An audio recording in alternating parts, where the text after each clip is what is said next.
Plotly is a data visualization platform, and I'll be giving you an overview of that in just a minute. I work on our documentation. I'm our lead documentation and support engineer, but I also work on our APIs and on our new product Dash, which is what I'm going to be discussing. So my talk might be a tiny bit controversial because it's not necessarily using Jupyter, but in general, Plotly uses Jupyter a lot, and me specifically, I wouldn't be here presenting to you today if it wasn't for Jupyter. That's what really got me involved in Python, and now that's pretty much my main language. So I'm really grateful for Jupyter as a product, and that's really helped move Plotly forward quite a bit. So going over the Plotly ecosystem that we have here. Basically, we have Plotly.js, which is our open source JavaScript library, and that's built on top of D3.js and StackGL. We also have APIs. So we have APIs for common data science languages such as Python, R, MATLAB, and our Python API you can use directly in Jupyter and get the visualizations to show up in that. And I'll have some examples after my talk if you want to incorporate Plotly in your Jupyter projects. We also have Chart Studio, which is a graphical user interface. So if you're not very into scripting, we have a GUI for you to use. Or if you're collaborating on a team and people have different coding experience, that's a good place to collaborate. And as part of that, you can not only create charts and dashboards with drag and drop methods, but we also have a database connector. And finally, we have our newest framework, Dash, and that's what I'm going to be discussing today. And basically, that's a new framework we've built for users to create web applications all with Python. So just to kind of continue my getting started page here, I've embedded some Plotly charts so we can just take a quick look at kind of what's possible using Plotly. So this first example we have here is kind of a really basic but effective bar chart. So when we get a lot of questions about styling and things like that, we like to emphasize to kind of keep it simple, and that kind of leads to having your data really readable across the board. So Plotly visualizations are all interactive, so you can see as you move the mouse, you can hover. You can select the legend to remove traces, and then you can also click and drag to zoom in there. Whoops. Double click to zoom out. Okay, we also allow you to plot multiple chart types on a single plot. So here I have a curve over a histogram. You can also add drop-downs and things like that directly to your chart to highlight clusters or add a shape in there. We also have different scientific charting types like heat maps. This is actually a heat map that we've annotated to create a periodic table. And again, you can embed images in the chart, so you can add your logo or an overall image. And we also have animations now as well as 3D graphics. So that kind of gives an overview, and again, if you're looking to complete a specific visualization project, definitely feel free to talk to me after, and I can show you what's possible in Plotly and how you can get started doing that. So like I mentioned, I'll be talking about Dash today. So what is Dash? While you're looking at it, I've created this presentation in a Dash application. So this is a good starting point. Our dictionary definition would be a productive Python framework for building web applications. We created this on top of Flask, Plotly.js, our graphing library, and React.js. So the interactive components are using React components. And yep, this is an ideal product if you don't really want to get into the JavaScript of creating your front-end dashboard, but would prefer to work in Python. And I would really like to emphasize that it is really just simple patterns. So if you think that you're just comfortable using Python for data science and you don't really want to go into the depth of Python scripting, you don't have to worry about that with this product. We have a lot of examples online, and looking at the examples, you can really see the patterns that we're using. So it's pretty easy to get up and running with Dash.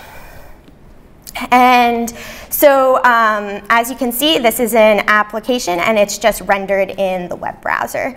So you can deploy your app to like a public service like Heroku or to your private server and then share that link, so it's pretty easy for sharing dashboards that way. So in addition to using this overall presentation as an example, I've embedded one of our documentation examples here, so we can kind of take a look at some of the interactivity that's available in Dash. So scrolling down, you can see not only can you get your text and titles and images, this one's like a little squished because it's embedded in this presentation, but if you open it up on the full link, it's sized a little bit better.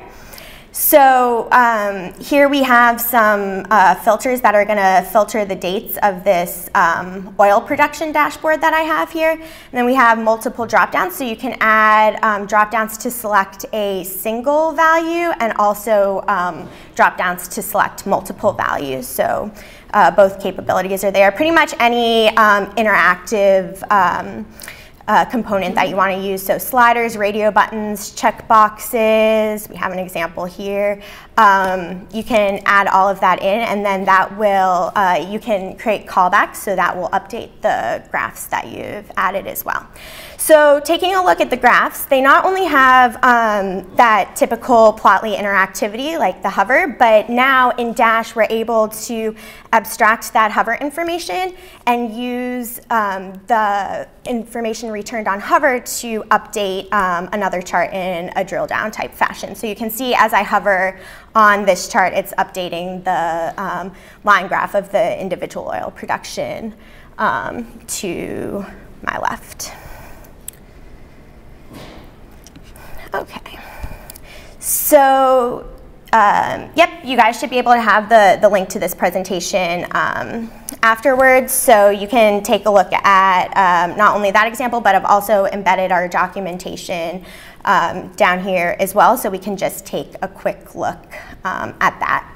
So the first thing I'd like to point out is kind of a shameless plug, because I worked really hard on adding this search to the documentation. So if you're on our Dash user guide and you just click the little magnifying glass there, you'll get this search page, which you can then search different things that you're looking for and get the link to the direct component or whatever you're trying to do there. So yep, going back to the main part of the user guide, I'll just quickly go through the installation and layout portions with you guys. The installation's super easy. Our Dash, again, I think I mentioned Plotly.js was an open source package, and I forgot to mention that Dash is also an open source package. So all the Dash code is on GitHub. We welcome contributors, and also we push that GitHub code to pip, so you can just pip install these packages here. So basically we have Dash, the Dash render, the HTML components and core components, and then we use Plotly for the charts. So if we go back, I'll just quickly explain the overall layout that we're creating, and then we'll be able to take a look at the more interesting part, like the interactivity. So after you've installed, you're going to create your layout. So you'll just open up and start a Python file and import Dash and those other Dash packages that we've installed. And then you're going to create your app.layout. So the app.layout is going to be a combination of the different components to create the overall layout of your dashboard. So here we're just basically creating a list of HTML divs and headers so we can get that overall layout that we want. And so all of the HTML those will be the HTML components that we've installed with that Dash HTML components package. And then DCC is the Dash core components. So if you do dcc.graph or dcc.dropdown, that's going to create the Dash core component that you're trying to add to your layout. So here we have just a div containing a header and a second div with some text, and then below that we'll have a Plotly graph. And so that code basically will create this pretty simple application for you. So we don't have any interactivity in this example beyond just that Plotly inherent interactivity. So that will bring me to my next section of interactivity and controls. So to make the Dash app interactive beyond the Plotly interactivity, we'll create a callback after setting up the layout. So here I've added the layout, and in the layout I've just added a Dash core component dropdown and then an HTML div, which will act as the output container. So that's where I want the result of the dropdown to appear. So then you'll set up a callback, and the callback will take a single output argument. So at this time in Dash, you can only have one output argument per callback. So in this case, my output, the ID will be the output container, and then I want to send I want to display the children. So I just want to display some text. And input you'll see here is an array because you can have multiple inputs per function. But in this example, I only have one input. So I only have the dropdown, and I want to take the value. Then after you have your app callback decorator here, you can just write your function, which will take the input argument, and then you can do whatever you'd like. So in this very simple example, I'm just formatting the text to display the value. So when I select an item from the drop-down, it's just going to update my text there. So you can also do, as I mentioned, multiple inputs, and you can have components update components and then update the final result there. So in this example, I want a drop-down to update some radio buttons and then finally update my text. So when I select a different country, I want the cities to reflect that country. When I select a city, I want the text to reflect that change as well. So that will be done with the 3 callbacks that I've added here. So to have that series of interaction, you'll have to add multiple callbacks because, as I mentioned before, you can only have one output per callback. So here we're updating the cities based on the country input. And then the cities value will update as well. And then finally, this is a very similar callback to what we have added in the first example, where we're going to update the text based on not only the country dropdown, but also the city dropdown as well. So we want both of those values in the text there. Great, so that kind of gives a quick overview of the callbacks. So as I said before, you can get graphs to update graphs, and you want to use those interactive graphing features to create a drill down throughout your dashboard. So you can do that by using Plotly.js functions. So you can hover on points, click on points, or zoom in to get different information about your graph.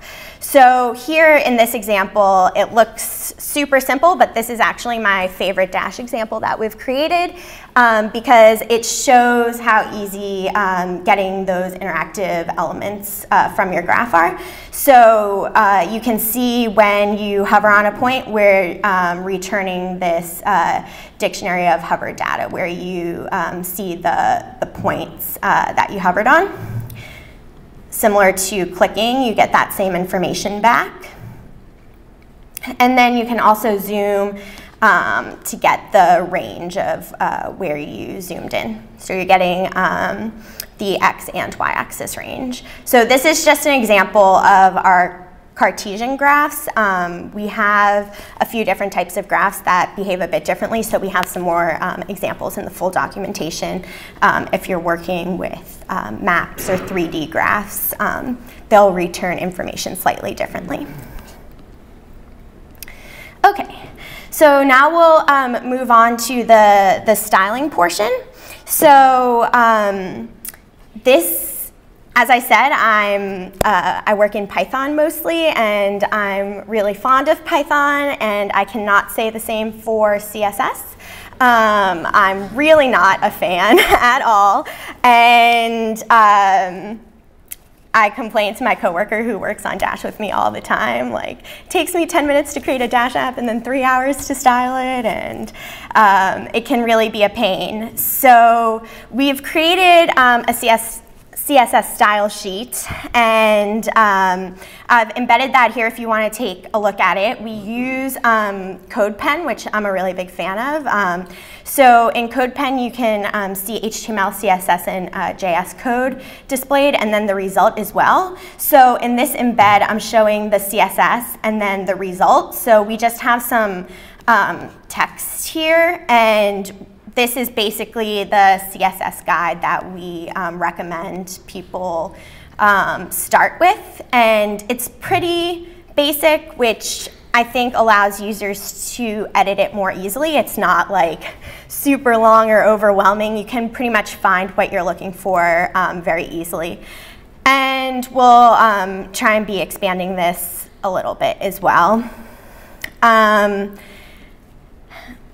Since I hate CSS so much, I don't usually wake up and start with writing a CSS style sheet, so I do mostly inline CSS, which I'm trying to transition to using a style sheet, but for changing things super quickly, I usually end up using inline, which is totally possible and acceptable in Dash.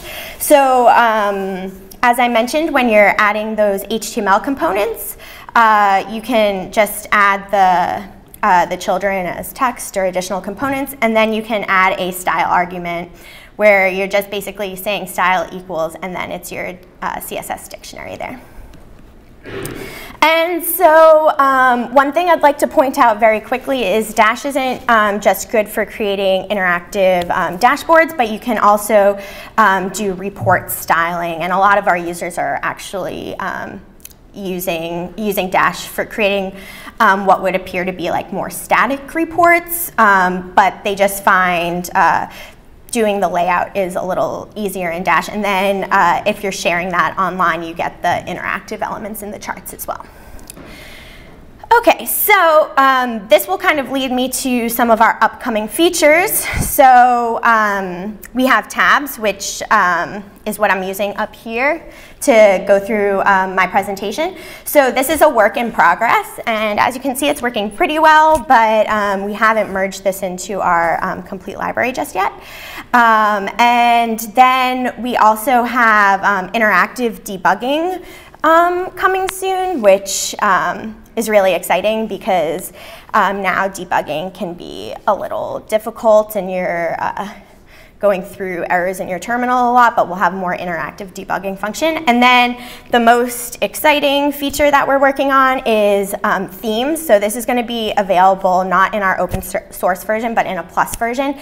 And this will allow easy interface branding just by selecting colors from kind of like a GUI-like feature. And my image of that isn't rendering right now, but I'll pull one up if anyone's interested in looking at that. It really takes the load off of doing any CSS styling for your Dash app, so you can focus more on your Python code.